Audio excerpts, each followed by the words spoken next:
우리는 하루를 살아가며 수많은 감정을 경험합니다. 기쁨, 슬픔, 불안, 설렘, 그리고 그 중에서도 가장 다루기 어려운 감정, 바로 화입니다. 화라는 감정은 누구나 가지고 있는 자연스러운 마음의 반응이지만 이 감정이 마음을 휘감기 시작하면 우리는 순식간에 중심을 잃고 흔들립니다. 어쩌면 오늘 하루에도 당신은 누군가의 말 한마디로 마음이 불편해졌을지도 모릅니다. 혹은 계획대로 흘러가지 않는 상황 때문에 속에서 뜨거운 감정이 올라왔을 수도 있습니다. 그 순간을 떠올리며 이 시간을 들어보길 바랍니다. 왜냐하면 부처님은 화가 일어나는 순간이 수행의 시작이라고 말씀하셨기 때문입니다. 분노는 우리 마음이 가장 빠르게 흔들리는 신호입니다. 하지만 그 신호를 알아차리고 다스릴 수 있다면 그 순간은 괴로움이 아닌 성장의 문이 됩니다. 화가 마음을 덮칠 때 일어나는 변화. 화는 아주 빠르게 확산되는 감정입니다. 누군가 의도치 않게 던진 말이든 내가 원하던 대로 되지 않은 상황이든 화는 단 1초 만에 마음을 뒤집어 놓습니다. 화가 올라오면 호흡은 짧아지고 가슴은 답답해지고 어깨와 턱은 저절로 굳어갑니다. 그 순간 우리의 마음은 마치 작은 불길이 산속 마른 잎을 타고 번지는 것처럼 순식간에 타오릅니다. 부처님은 이러한 순간을 마음이 스스로를 잃는 때라고 말씀하셨습니다. 평소에는 아무렇지 않게 넘길 수 있는 일조차 감정이 불붙는 순간엔 과장되게 느껴지고 견디기 어려워지죠. 하지만 이 감정이 일어나는 순간 바로 여기에 지혜가 꽃피울 수 있는 기회가 숨어 있습니다. 멈춤의 지혜, 부처님이 가장 먼저 가르친 방법. 부처님은 감정을 다스리는 첫 번째 수행으로 항상 멈춤을 강조하셨습니다. 멈춘다는 것은 상대를 무조건 용서하거나 상황을 모른 척하라는 의미가 아닙니다.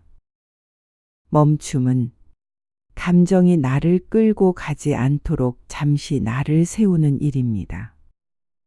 당신이 화가 난 순간을 떠올려 보세요. 그때 우리는 바로 반응하려고 합니다. 말로, 행동으로, 표정으로, 마음으로.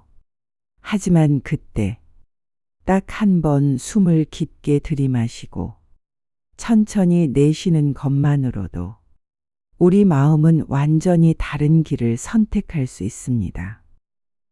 부처님은 한 호흡의 여유가 지혜의 시작이라고 하셨습니다. 한 호흡은 짧지만 그 안에 분노를 바꿀 수 있는 공간이 있습니다. 이 공간이 바로 화가 나를 다스리지 않고 내가 화를 다스리는 순간입니다. 감정을 관찰하는 힘, 알아차림의 수행.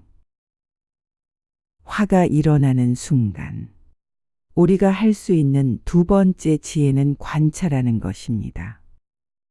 관찰은 감정을 억누르는 것이 아닙니다. 또 감정을 거부하는 것도 아닙니다. 관찰은 그저 감정을 보아주는 것입니다. 마치 물속에서 떠오르는 기포를 바라보듯, 하늘을 스쳐 지나가는 구름을 바라보듯 감정이 일어나는 것을 살펴보는 것입니다. 지금 화가 일어나고 있구나. 가슴이 뜨겁고 목이 조여오는 것 같구나. 생각이 빨리 달리고 있네. 이렇게 감정을 묘사하듯 바라보면 분노는 나와 분리되어 보이기 시작합니다. 감정과의 거리가 생기면 그 순간 우리는 감정의 노예가 아닌 감정의 주인이 됩니다. 부처님은 말했습니다. 감정은 일어났다 사라지는 바람과 같다. 그 바람을 붙잡으려 할 때 괴로움이 생긴다.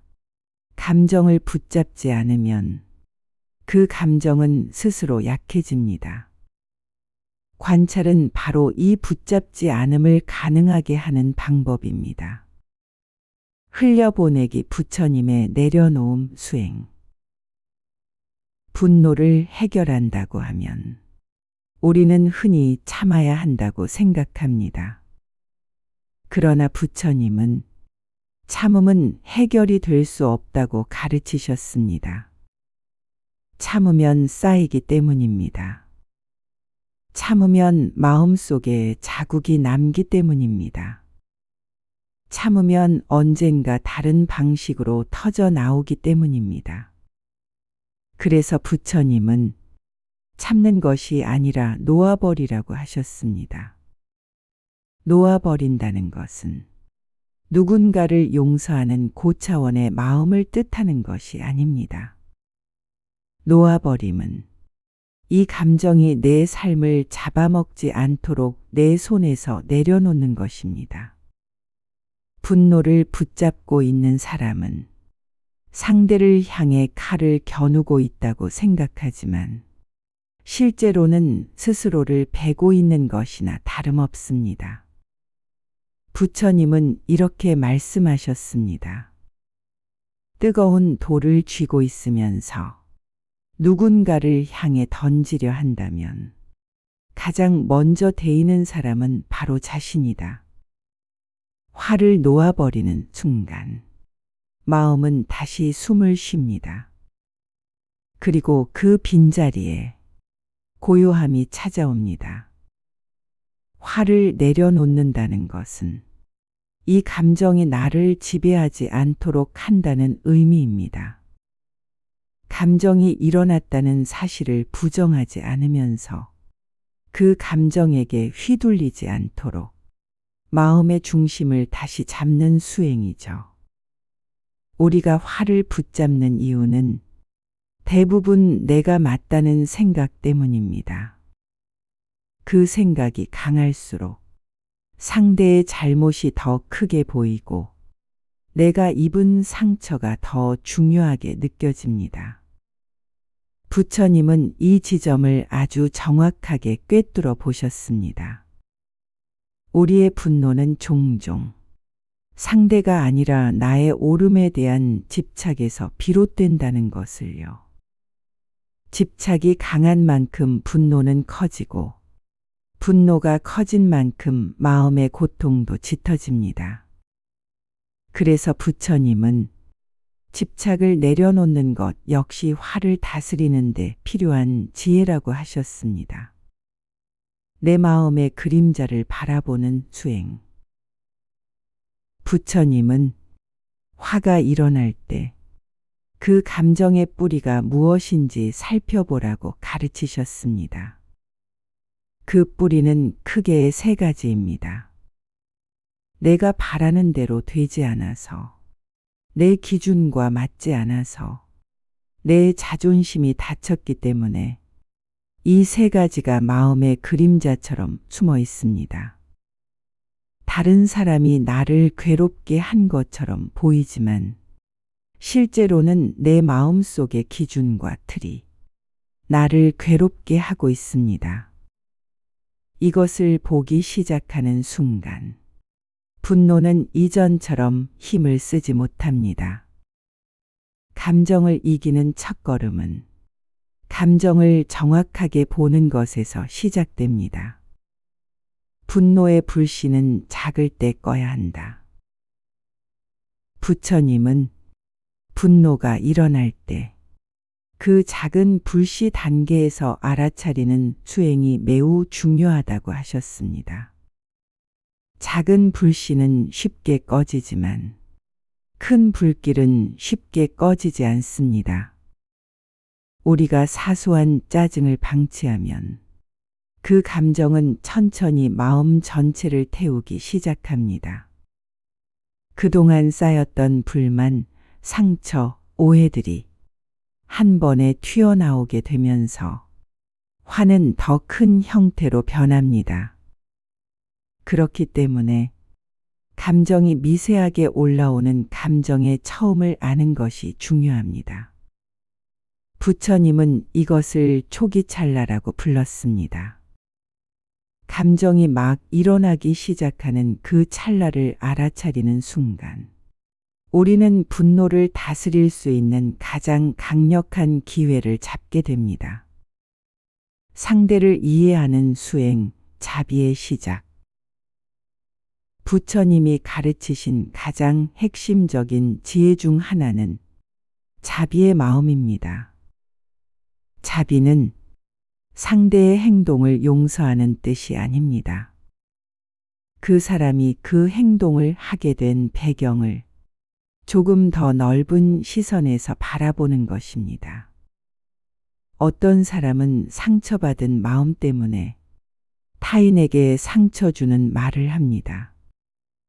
어떤 사람은 자신을 지키기 위해 공격적으로 행동하기도 합니다. 어떤 사람은 불안 때문에 무리한 태도를 보입니다.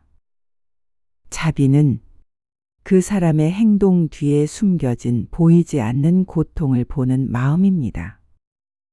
이 마음이 생기는 순간, 분노는 더 이상 우리를 사로잡지 못합니다.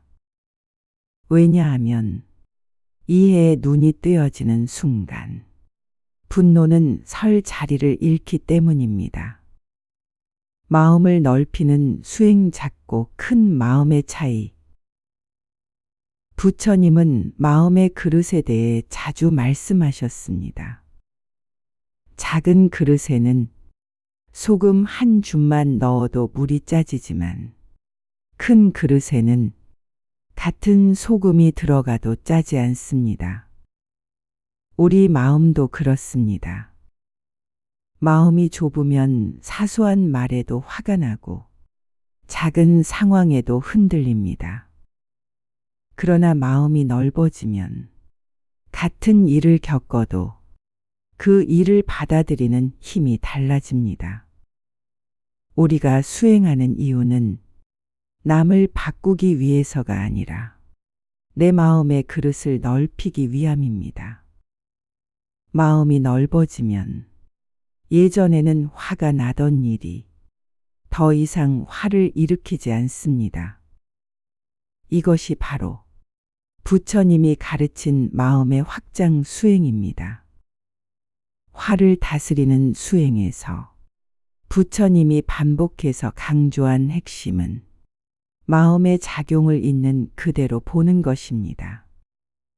우리는 흔히 화를 없애야 한다. 화를 참아야 한다. 화를 드러내면 안 된다. 이렇게 화를 억누르거나 조절하려고 합니다. 하지만 부처님은 화를 제거하거나 억제하는 것보다 화를 있는 그대로 관찰하는 것이 더 깊은 수행이라고 하셨습니다.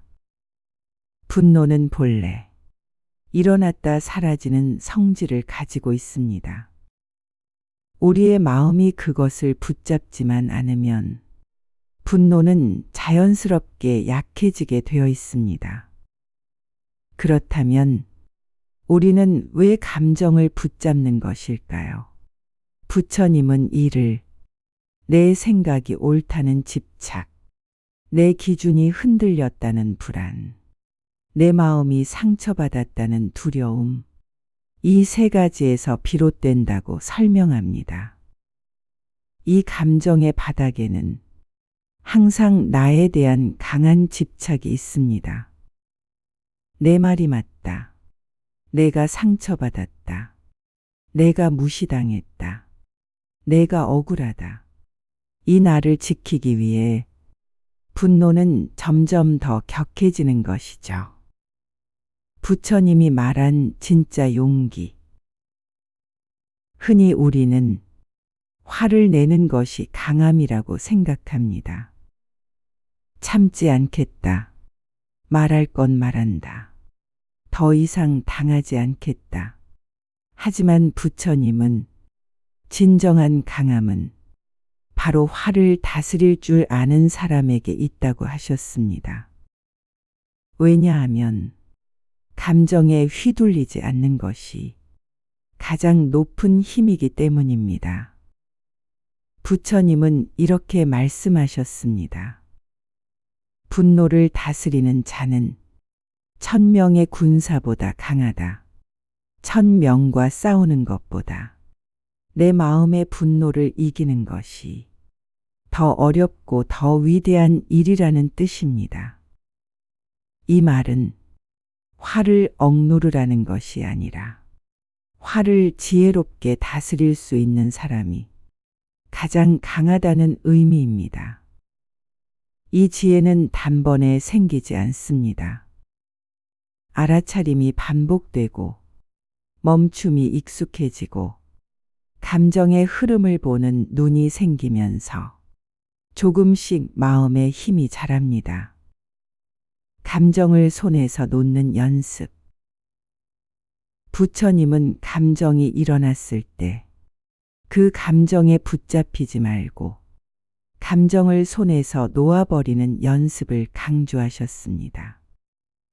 예를 들어 누군가의 말에 화가 났다면 그 말의 뒤를 따라가는 것이 아니라 그 말이 일으킨 감정을 바라보는 것입니다.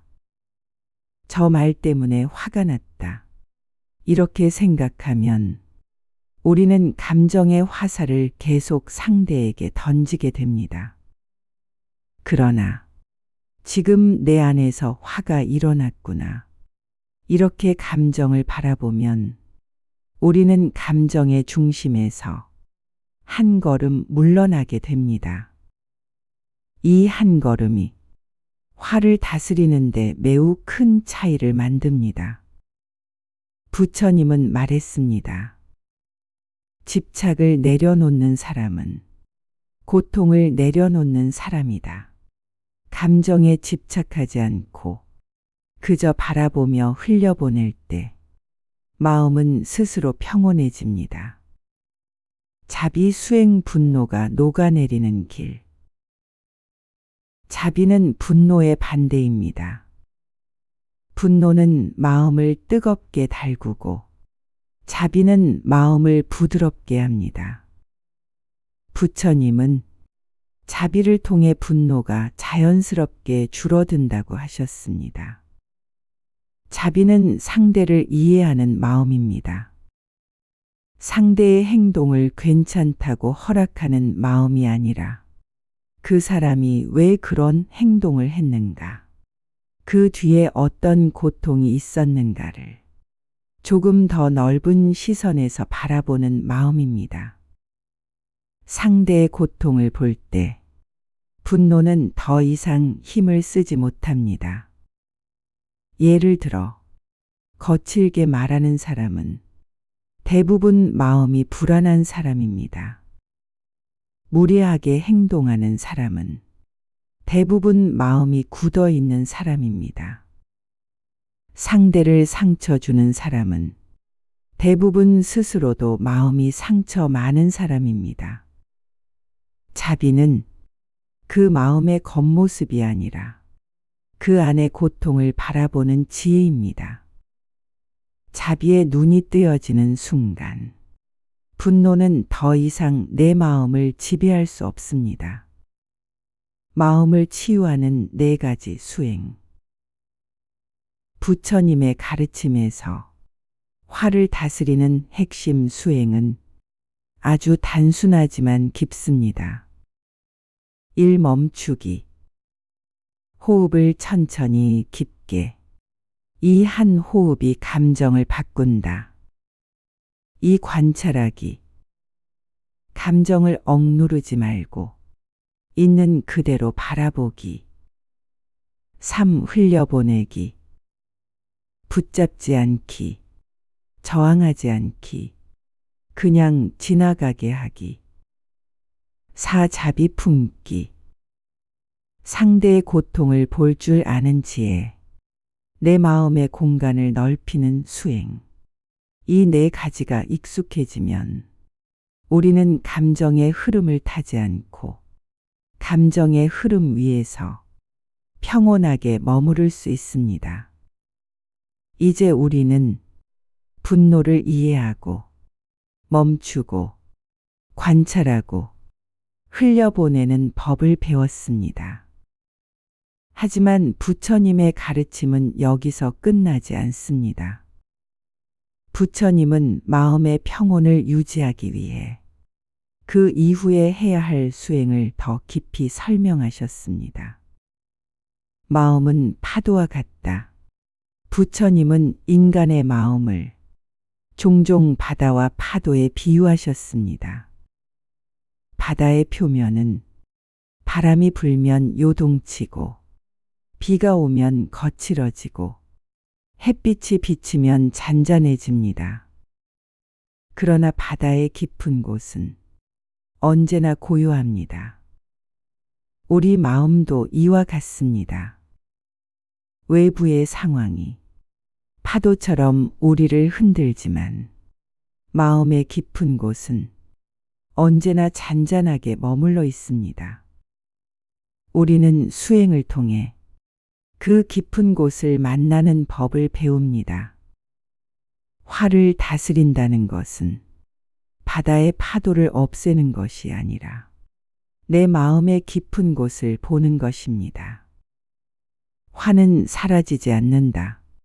다만 사라지는 것을 보게 된다. 부처님은 감정은 사라지는 것이 목적이 아니라고 말했습니다. 왜냐하면 감정은 자연스럽게 일어났다가 사라지는 것이기 때문입니다. 중요한 것은 감정이 사라지는 과정을 보는 것입니다. 감정이 사라지는 것을 보면 그 감정은 더 이상 우리에게 상처를 남기지 않습니다. 아, 이렇게 화가 일어났다가 이렇게 줄어들고 이렇게 사라지는구나. 이 과정을 반복해서 관찰하면 감정은 점점 우리의 주인이 아닌 우리의 손님이 됩니다. 화는 손님처럼 왔다가 잠시 머물다가 조용히 떠나가게 됩니다. 내 마음의 쉼터를 만드는 방법. 분노를 다스리는 수행의 궁극적인 목적은 마음의 쉼터를 만드는 것입니다. 하루 종일 흔들리고 부딪히고 상처받고 지치는 마음에게 돌아올 수 있는 쉼터가 필요합니다. 그 쉼터는 외부가 아니라 내 마음 안에 있습니다. 그 쉼터를 만드는 가장 강력한 방법이 바로 호흡과 관찰입니다. 호흡은 언제나 우리와 함께 있고 언제나 되돌아갈 수 있는 자리입니다. 호흡으로 돌아오면 우리는 다시 지금 이 순간으로 돌아옵니다. 감정이 요동치는 순간에도 호흡은 늘 우리를 지켜주는 가장 가까운 친구입니다. 마음의 힘을 키우는 네 가지 기억. 부처님은 마음의 힘을 유지하는 데 필요한 네 가지 기억 사념처를 강조하셨습니다. 몸을 있는 그대로 보기, 감정을 있는 그대로 보기, 마음의 상태를 있는 그대로 보기, 버벌리 을 있는 그대로 보기, 화가 올라오는 순간. 이 네 가지 중 단 하나만 떠올려도 우리는 감정의 흐름에 휩쓸리지 않고 마음의 자리를 찾을 수 있습니다. 이 수행을 반복하면 감정의 파도는 더 이상 우리의 삶을 뒤흔드는 힘을 잃게 됩니다. 화는 우리를 성장시키는 스승이다. 분노는 괴로움을 주는 감정이지만 부처님은 분노를 스승이라고도 하셨습니다. 왜냐하면 분노가 일어나는 순간이 가장 정확하게 나의 상처, 집착 기준, 성향을 보여주기 때문입니다. 내가 왜 화가 났는지를 알아차려 보면 내 마음에 숨겨진 욕망을 보게 됩니다. 내가 어떤 상황에서 흔들리는지 알게 됩니다. 내가 어떤 상처를 여전히 품고 있는지도 알게 됩니다. 그래서 부처님은 말했습니다. 화를 아는 자가 마음을 안다. 화를 다스리는 수행은 내 마음의 밑바닥을 들여다보는 수행입니다. 수행은 일상의 작은 순간에서 시작된다. 수행은 특별한 장소에서만 이루어지지 않습니다. 일상에서, 보통의 순간에서, 작은 일들 속에서 감정을 다루는 연습을 하는 것이 가장 깊은 수행입니다. 아침에 누군가의 말로 마음이 흔들렸을 때, 버스를 타다가 작은 일로 짜증이 일었을 때, 회사에서 내 뜻대로 되지 않아 화가 났을 때, 가족과의 대화에서 오해가 생겨 마음이 답답할 때, 그 순간이 모두 수행의 기회입니다. 부처님은 말했습니다. 마음은 순간마다 새롭게 길들여진다. 즉, 우리는 매 순간 새로운 선택을 할 수 있습니다. 그리고 그 선택이 모여 우리의 마음을 바꾸고 우리의 인생을 바꿉니다. 오늘 하루를 마무리하며 이제 천천히 오늘 하루를 돌아보세요. 혹시 화가 났던 순간이 있었나요? 그 순간의 나를 떠올려 보세요. 그때의 호흡, 그때의 감정, 그때의 생각을 부드럽게 살펴보세요. 그리고 그 순간에 나에게 따뜻하게 말해주세요. 괜찮아. 그럴 수도 있어. 그 마음도 지나갈 거야. 이 말 한마디가 분노를 내려놓고 마음을 돌보는 가장 큰 자비입니다. 오늘 이 시간을 들은 당신에게 부처님의 고요한 지혜가 작은 씨앗처럼 남아 앞으로의 하루하루를 평온하게 만들길 바랍니다.